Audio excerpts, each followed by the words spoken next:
edirik. Şəhid Əhmədov Yusif Ələsgəroğlunun xatirəsi anılıb, məzarı ziyarət olunub. Lokal xarakterli antiterror tədbirləri zamanı şəhid olan Əhmədov Yusif Ələsgəroğlunun doğum günündə xatirəsi anılıb. Şəhidin məzarı ziyarət olunub, ruhuna dualar oxunub. Onun keçdiyi şərəfli həyat yolu və döyüşlərdə göstərdiyi şücaətdən söhbət açılıb. Əhmədov Yusif Ələsgəroğlu 1989-cu ildə Xocavənd rayonunun Hadrut qəsəbəsində dünyaya göz açıb. Qarabağ müharibəsi zamanı ailəsi ilə birlikdə Füzuli rayonu Alxanlı kəndində məskunlaşıblar. Hələ uşaqlıq illərində Yusif vətənpərvərliyi ilə seçilib. Həqiqi hərbi xidmətə də ruh yüksəkliyi ilə yollanan Yusif xidmətini bitirdikdən sonra da ordu sıralarında qalaraq vətən keşiyində dayanıb. Vətən müharibəsi zamanı Füzuli, Cəbrayıl, Qubadlı istiqamətində gedən döyüşlərdə iştirak edib. Vətən müharibəsi bitdikdən sonra Yusif xidmətini komanda birliyində davam etdirib. Lokal xarakterli antiterror tədbirləri zamanı Xocalı istiqamətində gedən döyüşlərdə Yusif qəhrəmancasına şəhid olub.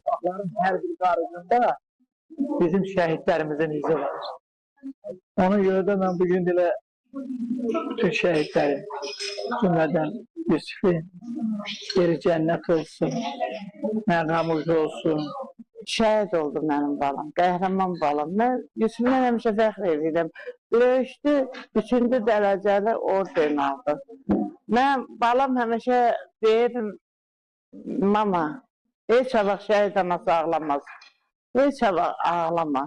Amma bala dağı çox dözülməzdədir. Nə qədər dözülməz olsa da, bir elə uzadır mənim balam. Mən fəxr edirəm ki, mən Yusifin yasının əsli anasıyam. Qeyd edək ki, Əhmədov Yusif vətən müharibəsində göstərdiyi şücaətə görə Azərbaycan bayrağı ordeni, vətən müharibəsi iştirakçısı Cəbrayılın azad olunmasına görə, Füzulinin azad olunmasına görə, Qubadlının azad olunmasına görə medalları ilə təltif olunub. Lokal xarakterli antiterror tədbirləri zamanı göstərdiyi şücaətə görə ölümündən sonra vətən uğrunda medalı və 3-cü dərəcəli vətənə xidmətə görə ordeni ilə təltif edilib. Qurban Vidadioğlu, Aydın Yavərzadə, Həcər Həsənova bu gün informasiya proqramı üçün.